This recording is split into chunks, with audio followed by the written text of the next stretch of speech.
Recent டேஸில் heavy metals முக்கியமாக mercury, arsenic இந்த மாதிரி மெட்டல்ஸ்னால வர கிட்னி பிரச்சனையை நம்ம நிறையா என்கவுண்ட் பண்ணிட்டு இருக்கோம். லாஸ்ட் ஒரு 5 to 10 இயர்ஸ்ன்னு நான் சொல்லுவேன்.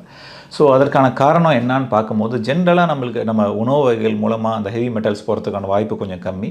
மோஸ்ட் காமனாக எந்த வழியாக போகுதுன்னா நேட்டிவ் மெடிசன்ஸ், ஒரு பர்டிகுலர் வெரைட்டி ஆஃப் மெடிசன்ஸ் நம்ம சொல்ல முடியாது. சம் சார்ட் ஆஃப் நேட்டிவ் மெடிசனில் இந்த ஹெவி மெட்டல்ஸ் கொஞ்சம் நிறையா இருந்து அதை மற்ற காரணங்களுக்காகவோ இல்லை கிட்னி சம்மந்தப்பட்ட பிரச்சனைக்காகவோ எடுக்கிறதன் மூலமாக இந்த ஹெவி மெட்டல்ஸ் உள்ளே போய் உடம்புல லெவல் ஜாஸ்தியாகிறதுனால அதனால் கிட்னி சம்மந்தப்பட்ட பிரச்சனை வரவும் வாய்ப்பு இருக்குது. கிட்னி பிரச்சனை உள்ளவங்களுக்கு அதை சாப்பிட்றது மூலமாக அந்த பிரச்சனை ஜாஸ்தி ஆகிறதுக்கான வாய்ப்பு இருக்குது. ஹெவி மெட்டல்ஸ் நம்ம ப்ராடாக சொன்னாலும் காமனாக நம்ம பார்க்குற விஷயம் என்னன்னு பார்த்தீங்கன்னா மெர்க்குரி அண்ட் ஆர்சனிக், இது ரெண்டு தான். மோஸ்ட் ஆஃப் த நேட்டிவ் மெடிசன்ஸில் இது நிறைய இருக்கிறத நம்ம பார்க்குறோம். அதை டெஸ்ட் பண்ணி அதை ப்ரூவும் பண்ணியிருக்கோம். இதனால் என்ன மாதிரியான கிட்னி ப்ராப்ளம் வரலான்னு பார்த்தீங்கன்னா யூரினில் நிறைய புரதச்சத்து வேஸ்ட் ஆகுது, நெஃப்ரோட்டிக் சிண்ட்ரோம்னு சொல்லுவோம், அந்த மாதிரி பிரச்சனை வரலாம். ஆர் அந்த ஹெவி மெட்டல்ஸோட லெவல் இன்னும் ஜாஸ்தி ஆகிற பட்சத்தில் கிட்னி ஃபெயிலியர் வரதுக்கான வாய்ப்பும் இருக்குது.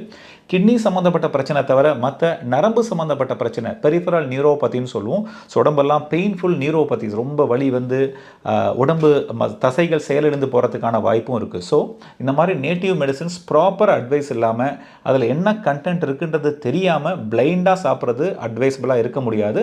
முக்கியமாக கிட்னி சம்மந்தப்பட்ட பிரச்சனை ஒருத்தவங்களுக்கு இந்த நேட்டிவ் மெடிசன் எடுத்துக்கிறத ஆஸ் அ நெஃப்ராலஜிஸ்ட்டாக நம்ம அட்வைஸ் பண்ண முடியாது.